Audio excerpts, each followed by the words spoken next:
The Trump administration's opening of the Everglades concentration camp this month has triggered a lot of fury. I wrote a piece for MSNBC that looked at the facility and compared it to our global legacy of detention camps, especially concentration camps.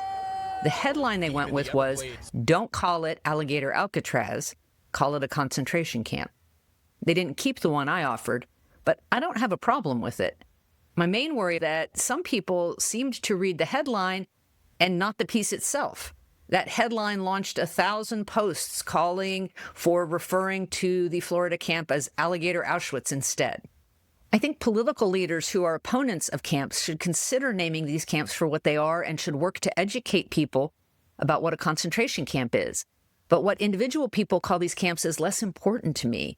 And there may be times where even public officials use different names in talking to different people. Sometimes you're going to be calling attention to the grim history we're repeating. At other times, you might want to persuade someone who's bought into propaganda about immigrants in the past by talking about the physical setting and the treatment of people in these facilities instead of using a phrase that will trigger them. I don't think it's disrespectful to the memory of the dead to use the term concentration camp, but saying that the Everglades concentration camp is equivalent to Auschwitz is, to my mind, a different matter. It has two problems. The first is it isn't true.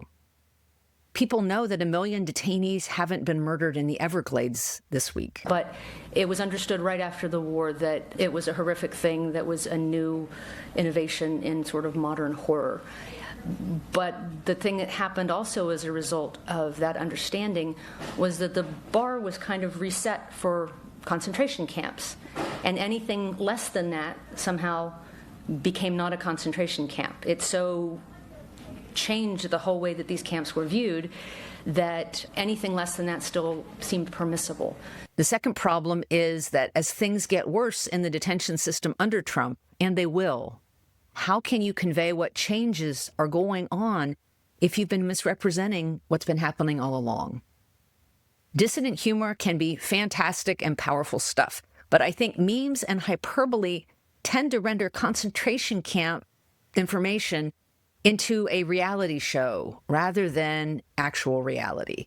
And that tendency has been weaponized in powerful ways by the right. Hey, Biden wanted me in here, okay? He wanted me. It didn't work out that way, but he wanted me in here. My sense on this issue is that it's better not to let the administration set the terms of how we talk about it. Alligator Alcatraz seems aimed at terrorizing and entertaining, so I wouldn't use it. Substituting Auschwitz seems even worse for its dishonesty and for letting the administration set the framework for our language. But really, it's up to you. I'm not here to give you rules as much as I'm trying to help people think about what is true and what is real and what will be effective.